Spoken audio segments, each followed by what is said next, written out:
Morgan.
Good afternoon, everybody. As you are coming in, if you can please type into the chat your name, your school district, and your current role, we will begin just right on time.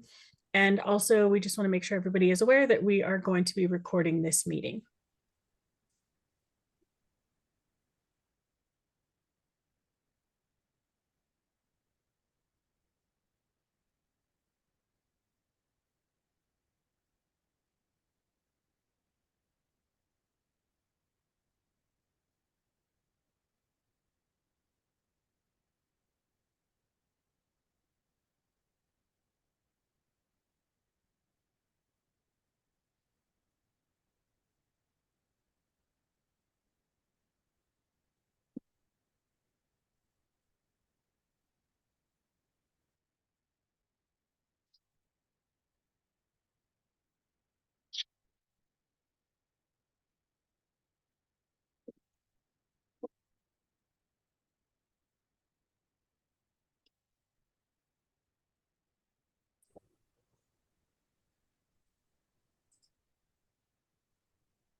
All right, everybody, it is 3 o'clock, so we're going to go ahead and get started. If you just joined us, please go ahead and put your name, school district, and your current role into the chat before we begin. And then just a quick reminder that we are going to be recording this meeting. And Mike, take us away. Very good. Thanks, Katie. And thanks everybody for being willing to show up, punch a hole out of your afternoon to go through the question and answer for the SOF Phase 2 grants. Appreciate your time and appreciate your questions. If you would, we've got a lot of information to cover, so hold on to your questions until we get to the end. We'll make some time at the end for you to be able to raise your hand or to be able to put your questions into the chat, but we just kind of want to get launched off on a lot of common understanding, a lot of common information for folks who may be interested in applying for the Securing Our Futures Phase 2 grants. So you can see from the title of this presentation that we're going to be talking a lot about Phase 2. Katie's going to dive into some of the details associated with that, but I really do want to give you the cast of characters right off the bat. First of all, you know me now. If you didn't, you do now. I'm Mike Munger. I'm the manager of the Idaho School Safety and Security Program. We're charged with executing this grant opportunity on behalf of the legislature, so we're trying to do that to the best of our ability. Katie is the pro from Dover. She knows all the answers to all of your questions and probably the questions before you even ask them. So she's going to be a very helpful resource throughout the process that we move through. And then you'll also notice on our screen the regional analysts. Hopefully you've had the opportunity to meet with each of those individuals. If you're not, let me know or reach out to them directly. We can certainly put you in contact with your regional analysts. Their work is going to become a really important part of your application process. So with that being said, I think it's important that everybody clearly understand that this is a competitive grant program. If you were involved in SOF phase 1, you'll realize that was much more of a kind of a formula allocation. We wanted to be able to get the most amount of money out to schools in as expeditious a manner as possible to be able to deal with a lot of the vulnerabilities that were observed in the vulnerability assessments that our office does every 3 years within your schools. Phase 2 is going to be a little bit different. So phase 2 is competitive. That's the big difference that we're looking for. But really, there are some similarities and there are some differences. Katie, can you bump us ahead one slide? Here's the thing that I would love for you to walk away with. Here's kind of my objectives in this opportunity is to understand that the intent of phase 2 is really to get rid of, to get crossed off our list of things to worry about, some of the pervasive, large scale, more expensive vulnerability situations we have that we've observed throughout the state and that you all live with every single day. So you'll see that phase 1 allocation, that was about $13.8 million went out in $20,000 increments to schools. Those are currently being used to great effect, and we're really happy with how that's looking. Basically, what we're looking at for phase 2 is to kind of clean up the remainder of those funds. If you look at if you were to add those two numbers together and squint a little bit, once we take our operational funds out of it, that's $20 million that the legislature has allocated for school safety and security improvements. I'm going to give you 3 watchwords. Those are the spending directives that we have been given from the legislature who's authorized this money. And I hope these kind of ring in your ears. The projects are going to be meaningful. That means that they're tied to an observed vulnerability, that it's actually something that is in place within your schools, not something that is a little bit more nebulous or perceived, perhaps is a better way to say that. It needs to be durable. These are things that we want to be able to pay for once and be done with for 5 years, 10 years, 20 years. Who knows? We hold on to schools for a long time, maybe 50 years. We want these to be durable improvements, and we really want them to be demonstrated effective solutions. So those are the 3 watchwords that really drive a lot of the structure that we've put together in this program. We'll talk about the opportunities that we'll have for applications. We're going to talk about some of the scoring considerations. We're going to walk you through some of the things that you can keep in the back of your mind in order to be able to score as high as possible. We just want everybody to have a really clear understanding of what these projects are for.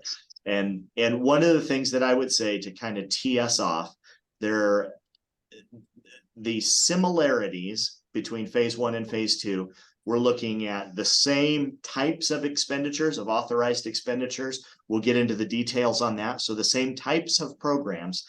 The difference is going to be, we're looking at unitary projects, or like another way to think of it is an indivisible project. There are some elements of the scoring rubric that really look towards your ability as a district to be able to complete these projects using other means, other funds. And one of those areas that we have gotten a lot of questions about lately, and so I'm going to bang the drum once real hard right now, and then we'll hit it a couple more times as we move through this presentation, is these need to be projects that you don't have the ability to do in any other way. That includes a phased implementation. I've spent enough time in Idaho education to know that's how we get a lot of things done. And certainly that's honorable and laudable, but these are start to finish completion type projects that we would be looking at. And there's a need component as well, so that if you don't have other means of being able to accomplish this, We'll get into more detail in what that looks like, but we really are looking at projects that don't lend themselves well to, paying for a third of it this year, a third of it next year, and a third of it the following year, and those types of projects where a phased approach doesn't really work. We're looking for all or nothing projects. That's going to necessarily move us into some larger scale projects, and we'll talk more about kind of the funding limits and those types of things here in just a second. So, Katie, did that get us through everything I needed to? I said it was perfect. I just forgot to take myself off mute. All right, good afternoon, everybody. My name is Katie Francis, and kind of like Mike said, I will hopefully be able to get through most of the questions that we are seeing today. But I asked that let's get to the end first, see if we get it answered, and then we will have some times for Q&A at the end. And so first, we're going to just start off of where you can find everything. If you just go to our Idaho School Safety and Security website, you will see a tab for the SOF grant. And on that tab is the location of all the documents that we're going to look at today. And I think one of the big questions I've seen in the past couple of weeks is, how do I find the application? It's right here, big giant button at the bottom of the page. And so when you select that option, oh, I meant to go back. Oh, I did it. Hold on one second, guys. When you select that, it's going to bring up the link to a jot form. And from that is where you are going to submit your application in its entirety. Also, knowing on the jot form, we've had quite a few questions about if they can, if you can start the application and save it. Yes, absolutely. At the very bottom of the application, there's a button that says save. You do not have to log into it. You can actually just say save without account. You can send yourself a link, or you can email it to yourself and access it again later. Okay. I've got some people. If you are online, if you can mute, that would be fantastic. I don't think we have anybody else. Okay, and so now we're going to go kind of step by step through these couple of documents that are here and let you know how we are going to use them. So the first piece is our notice of funding. This is what came out back in November. And a couple of the key things I just want everybody to recognize is, first, that the funding is going to be a maximum award of $200,000 per project per school. And so what we mean by this is, again, like Mike was saying, looking for these large scale projects, you cannot do a district-wide application. I mean, you can, but it's not going to go well. Really what we're looking for is individualized applications, because the narrative is going to be really school specific. And then with that cap of $200,000 per project. This does not mean, though, in the first round where you could create kind of your Christmas wish list of all of the projects you could complete within that $20,000. That's not how this $200,000 allocation is going to work.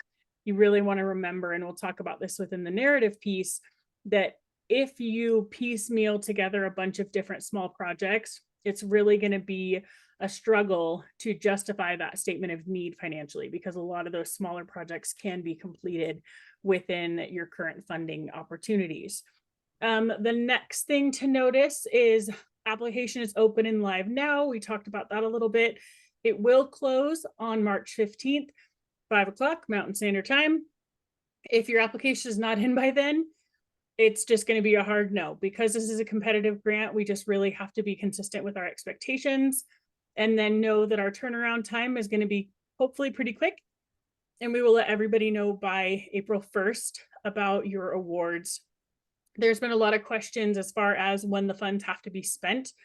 We understand that on some of these large scale projects, it's not realistic to have these projects done by June.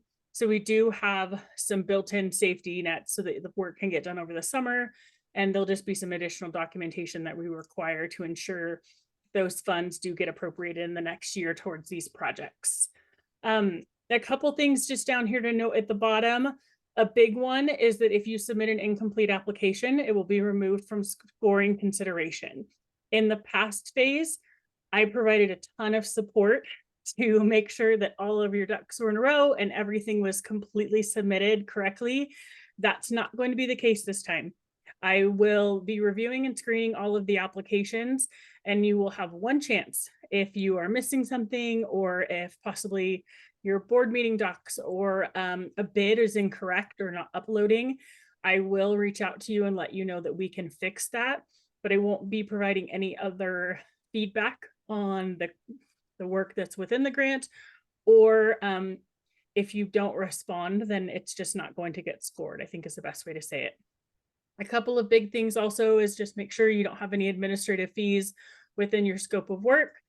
If you are in a leased facility, which we see this with a lot of our charter schools, just keep in mind that you have to have a contingency plan that if you were to leave that building, how are you going to take this property that now belongs to the state of Idaho with you? So just keep a transition plan in mind when you are doing your planning narrative. And then everyone has a link to the assurances page that's part of the application. You're going to want to print that out. It's going to require the signature of the building principal that is assigned to that specific building, as well as a superintendent. Then you're just going to upload that. You can't sign it within the doc just because I figured that would be a nightmare trying to get multiple people into one document. All right, so next is the allowable project categories. This has not changed. These are the exact same 5 that we used for the first round of funding. So access control, public access visitor management, life safety systems, surveillance, and communications. So you'll find this document is also linked on the website, just in case you have any questions about specific categories. And the big one, and I think this is the most aggressive slide in the PowerPoint, but I really just want everybody to be aware of a few of the things that are not going to be allowed and not considered. So the first big one is staffing of any kind. We can't pay personnel expenses, training, per diems, anything like that is not considered an allowable expense. Door locking that requires some different rec sensors, vape detection AI are not going to be allowed. Secondary locking devices, so these are like those lock blocks that do not meet fire code. A big one that we have seen consistently is ongoing licensing or subscription costs. And so what we mean by that is if you are going to install a new camera system and there is a seed license that buys you access to that programming permanently, that's fine. It's a one-time cost to get the system up and running. However, if your vendor includes in the bid that it's a 5-year cost, or that it's just this year and you're going to have a recurring cost every year after that, those are not going to be allowable, because like we said at the beginning, we want to ensure that whatever this solution that you put in place is sustainable, and having just 1 year paid for is not going to create that opportunity for you. And then the last piece is radios. And I'm going to be totally honest, if you need to know specifics on the radios, please reach out to your analyst. They are like radio professionals, but the basic way to explain it is they have to be FCC compliant. So those are, you basically means you can't go to Costco and buy like the family pack of radios. Those aren't going to be allowed within this funding. All right. So one of the documents that is on the website that you can use, and I really recommend using as you plan out your grant submission, is the checklist. And this really does mirror exactly what's in the application. And I'm going to send out an updated version of this today. It just has a little bit more specifics on some of the word counts and that kind of thing. So keep an eye out in your email and we will update it online. When the application is submitted, it has to be submitted by an employee of the district. So I think a lot of times, or I've seen quite a few applications that come from a grant writer or like an outside contractor.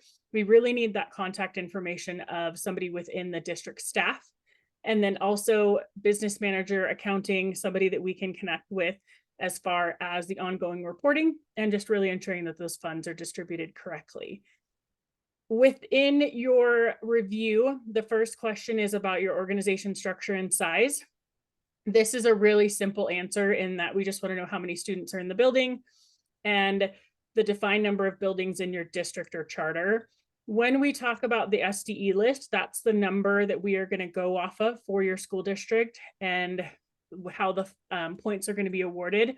If you have any variance to this list, meaning you opened a school, closed a school, transitioned to an online model, anything like that, that's where you're going to tell us here so we have the correct allocation.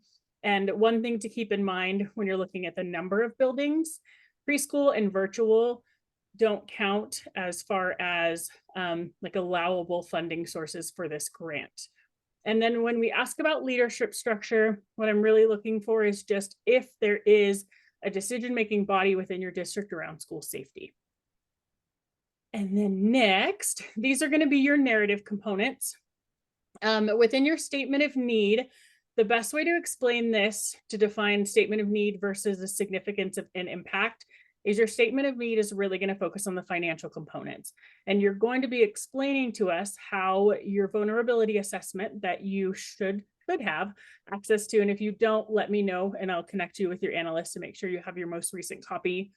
How you can not use the current funding structure that's available to complete these projects. And so that is going to be really the story you need to tell in that first portion of the narrative is why can't you get the work done with the money you have available? The second one is our impact on student population and that overall safety and security for schools. The next piece is your project and planning. Really what we're looking for here is what components in your district have you identified as priorities for school safety and security, and also what work has already been done. In this portion of the application, you're going to be able to upload documents. So if you have a list of priority projects or examples of other projects that you have completed, you can add those here. You're going to have to put in your specific project budget, how much you're requesting from us. And there's two different options. You can either fill out the budget template that I provide, or you can attach a specific bid. You have to attach at least one bid for the scope of work unless you are not using an outside vendor. And what I mean by that is if you are going to go buy 100 cameras off of Amazon and your own staff is going to install them, that would be really the only time it's appropriate to just use the budget sheet. Otherwise, you'll need to attach a current bid, and it has to be dated since 6/5 of 23 because that's when this funding started. The last piece is your evidence of stakeholder input. Really what we're looking for here is you can incorporate letters of support, feedback from staff, surveys, just really how are you getting the voice of school safety in your community? And then what are the current collaborations that exist? So are you doing planning with your local fire and police and those types of things? So that's the last piece there. And on the application, there is also one single button at the bottom that if you have any additional documents that you would like to include that didn't really fit one of these categories, you will have that option to upload at the very end. So this is the actual scoring rubric that the reviewers will be using. And so 100-point total is what is available. And the first 20 points is really going to be just based off of your LEA count. So we've included a chart here of what those numbers are going to be and how we've separated them out across the state. And then we really encourage you to use this rubric in order to make sure that your narrative responses meet the expectations. Just in regards to how they're going to be scored, we have 11 different people, our analysts on staff, as well as different partners within the state. So IASA, IEA, we've got SROs and police. So we've got a pretty good variety of people that are going to be scoring these, with keeping in the conflict of interest potentially in mind. So if it's your actual analyst, they don't get to score your application because they probably helped you with it. So we're really trying to make sure that the scoring on these is pretty consistent. So just a couple of reminders. Like I said, kind of at the beginning, March 15th at 5 p.m. is the hard cutoff for applications. A couple really important required documents to remember is that assurances page that has to be signed by the building principal and superintendent. In some of our smaller districts, if you are the principal and the superintendent and the 6th grade teacher, that's fine. You only have to sign it once. And then a really big one that happened or presented as a challenge last time is you have to have the sign off from your board that shows that they approve the scope of work within your grant. And what that means is it has to be an action item in your board meeting minutes. It cannot just be a discussion point. If you have questions about this, or you have challenges with the timeline on getting that school board sign off, contact me directly and we'll come up with a plan. For quotes and bids, this is a big question because a lot of these projects are falling within the thresholds that require multiple bids or even sealed bids. So the best the best way to attack this is that for your application, you only need one bid, and that's what you can turn in and submit with the application. Once you've received the funds, then you're going to need to go through the process, like the state guidelines for procurement, gathering your 3 bids, that type of a process. But we don't want you guys to have to worry about gathering all 3 just to get the application submitted. So hopefully that takes away a little bit of some of the hurdles for everyone. And then, like I said at the beginning too, is I will be providing support for correcting applications. You'll get one opportunity to update it. But again, due to the competitive nature of the grant, if it's incomplete or it's not submitted correctly, it will not even be forwarded to our review panel. And that is the end of the PowerPoint, but I am sure there could possibly be some questions. So if you've got questions, feel free to either raise your hand or just take yourself off of mute and let us know what questions we can possibly answer.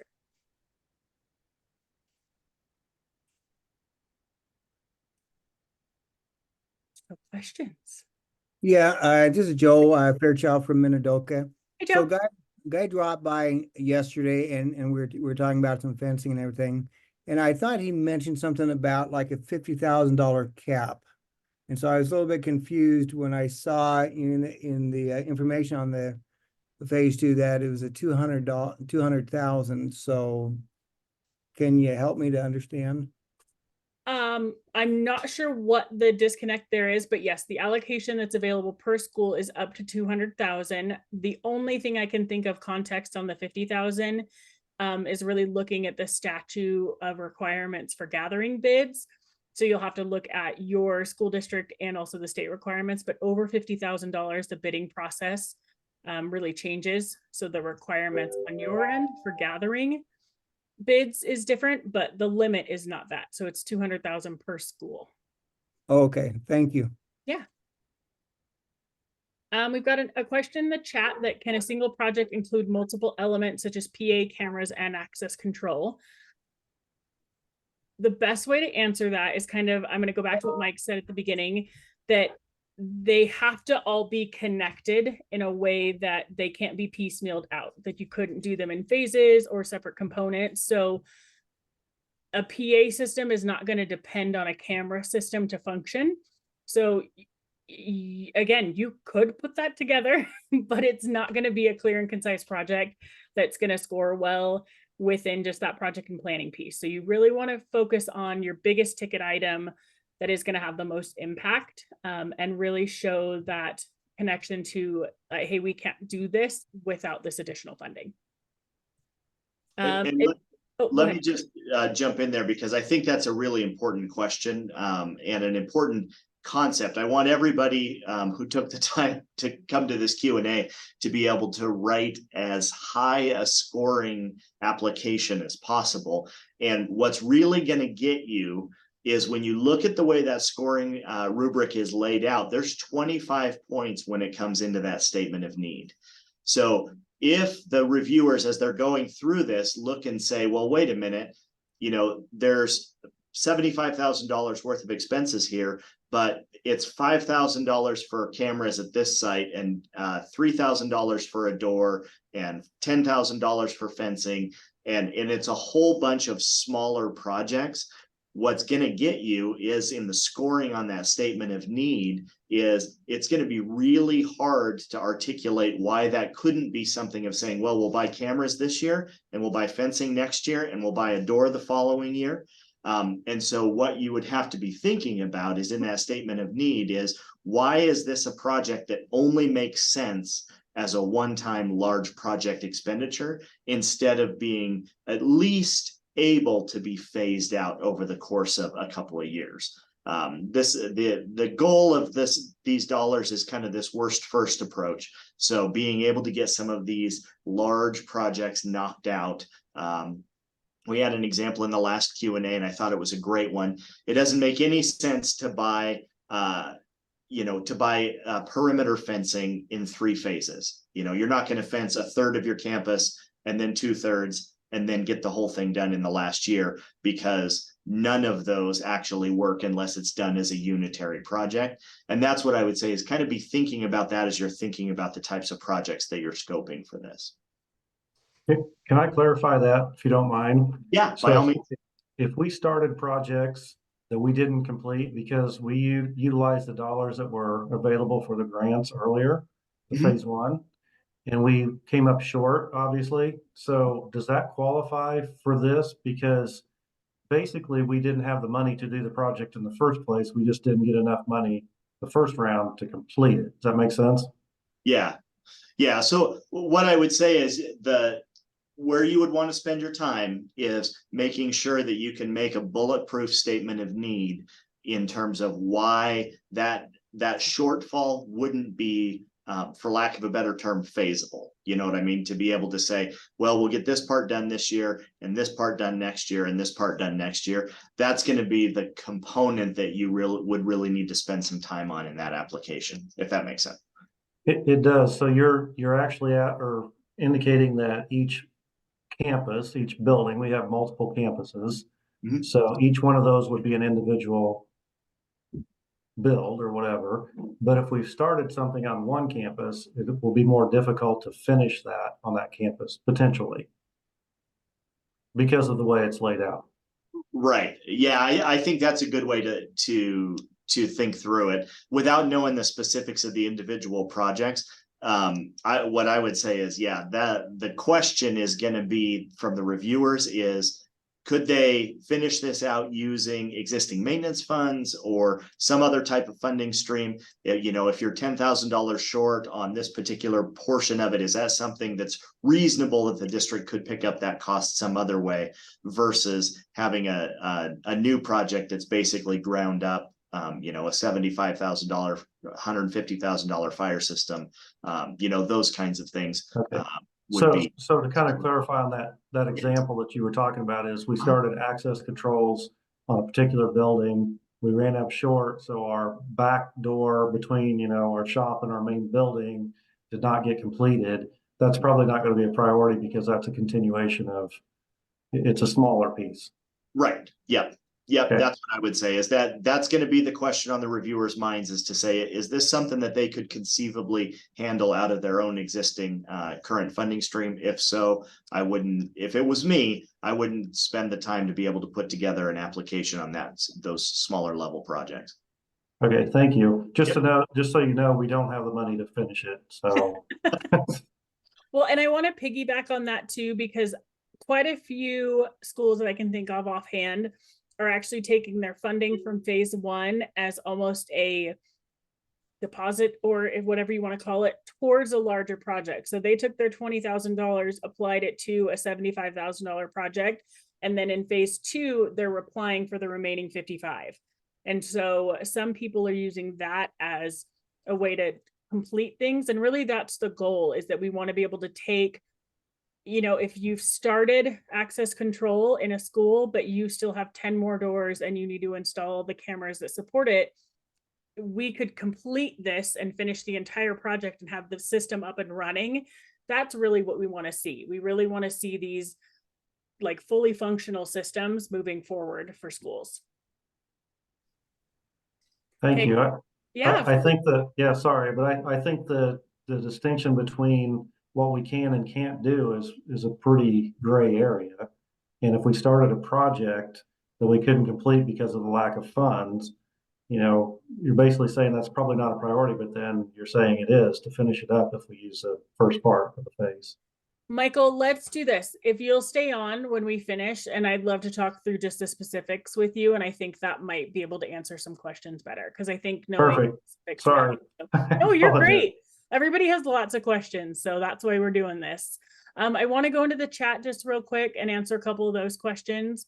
Examples of administrative costs. What we mean by that is a lot of times in a grant, there is this like 10% random, like this is just the cost for us to manage the grant. That can't be part of this. Like it has to be true hard materials, installation, that kind of a thing. The next question is, can there be multiple larger projects or just one project? So I think this goes back to that idea of if they're not connected and relying on each other for completion, you really want to focus on your biggest ticket item, because again, you can do those things, but when they go to get scored, it's not going to go well. So I think really looking at the competitive nature of the grant, you want to focus on one project that's going to have the greatest impact and that you can actually complete within the funding that's available. Yeah, I have a question here. Yeah. This is Ryan from West Bonner County School District. Hi, Ryan. And yeah, I'm a little bit hung up on the definition of the continuation of project. You know, I'm trying to get a clear picture for what that looks like. And so my question is, are each of the schools being treated? And so if we have 5 schools in our district and we've done a project at the high school that we'd like to do at all the other schools. Now, are each of the schools being treated independently in the context of the looking at a project from whether or not it can be a phased approach or needs to be an all or nothing? So each school is going to be looked at individually, but Okay. when you are explaining that planning piece, because we're really looking for like a comprehensive, that's where you can highlight, hey, we've already finished this at the high school, but we want to bring all of our schools up to that same functionality. And so that's what you can incorporate in the planning, but you're going to apply for each school independently. Like, to be more specific, so like we identified some vulnerabilities from our lockdown drills. Mhm. And so to address those vulnerabilities, we want to, you know, take a project that's been done at the high school and kind of replicate that at all our other buildings, so that all of our buildings are have the same functions and capacity during the lockdown as our high school does. So in one sense, I'm looking at that and I'm saying, well, this could be a phased approach, but really, like each of the building to pull this off would be a big project. And certainly we don't have the funds to be able to do this on our own accord. Yeah, no, I think because of the size and the scale of the project, that's a perfect example, because they're not small projects to get to a point where everybody is functional and up and running. You're really looking at some large scale projects to complete that system. Okay, and last thing, I'm sorry. No, you're great. Can you give some more examples of what might be a project that's looked at as something that could be phased versus a project that could, and I'm sorry to You're great. I can think of it's already 2 dead, good but examples. okay. So the 2 I can think of are, 1, cameras. If you have a building that has 10 cameras currently and you just want to add 5 cameras to each building, reality is that is not something that you could, I mean, you easily could just buy 5 cameras in this building this year, 5 next year in that building. Same with radios. If you, again, have 10 in each building, but you want to get it to the point where you add 5 a year, those are things that can be phased out and they're not dependent on the whole project being complete. But with a fire safety system, you can't piecemeal that. Just like with fencing, you need the entire project to be complete for the system to actually function as a whole. Okay, or like an intercom system, there are multiple components that go into that, but it doesn't make much sense to run a bunch of wire and do the drops without having the system functional turnkey. Yeah. Okay, I got you. I appreciate that. Thank you, guys. And Ryan, thank you for that clarification. That's what I was trying to get to with the idea of like a unitary project. So thank you for fleshing that out for everybody. Sometimes I'm not as eloquent as I believe myself to be. So then I'm going to go to very helpful. Oh, no, you're great. Couple questions in the chat. Eileen, you asked if we can cover the salary of internal personnel to do the work and what we ask for if it's beyond their scope. We've seen, the only way I could explain that is if there is like an hourly rate for installation. That has been the only thing that has been an approved expense if they are actually going to be the people, say, installing the cameras or putting up the fencing or whatever that could look like. So if you want to connect with me directly, I could also explain how that needed to be laid out in the budget sheet. Next is we have 5 schools in our district that all need camera systems, but are we only able to apply for one school? No, you can apply for all 5. not on the same application, but 5 individual applications would be allowed. And Michael, it looks like you've got a question for us. Yes, I know this is like beating a dead horse here, but I think the clarification is important. Absolutely. We have one school that needs the entire front entry way secured. In its current setup, it's not very secure. Mhm. However, the old analog door system that they have is unfortunately outdated and unable to be expanded upon. We were using phase 1 in part for redoing the camera system and some of that. However, with that being said, some of the cameras are going to require a construction cost to remove paneling to get to the wires and to remove those panels. Within the initial 20,000, that wasn't enough dollars to make those happen. And so is there a way potentially to redo the front foyer area and finish up, or is that going to disadvantage us scoring wise to do that? I'm going to let Mike answer that one. Yeah, so Michael, without knowing the exact specifics of the project, what I would point you back to is this, that front entryway remodel or redo, what all of the components that are associated with that, that's a project to be able to knock that out. Basically, the vulnerability that you're trying to address there is unrestricted access into your facility, and that's a great vulnerability to be able to attack. The question I would have, and not knowing enough about that situation, is what you were talking about with the panel movement and the opening up of the walls and those kinds of things. Is that part of that entryway remodel project? If so, yeah, that would be incorporated on that.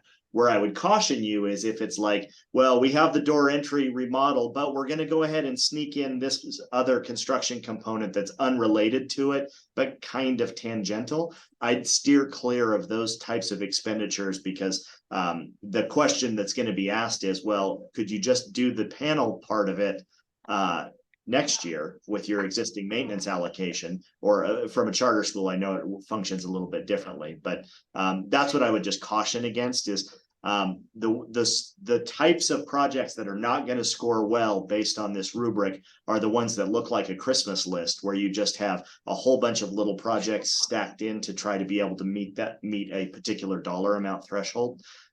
So if it's tied to that project and it makes sense that all needs to be done at the same time, great, incorporate it. If it's not, I would just have second thoughts about trying to tack on additional costs and components into it.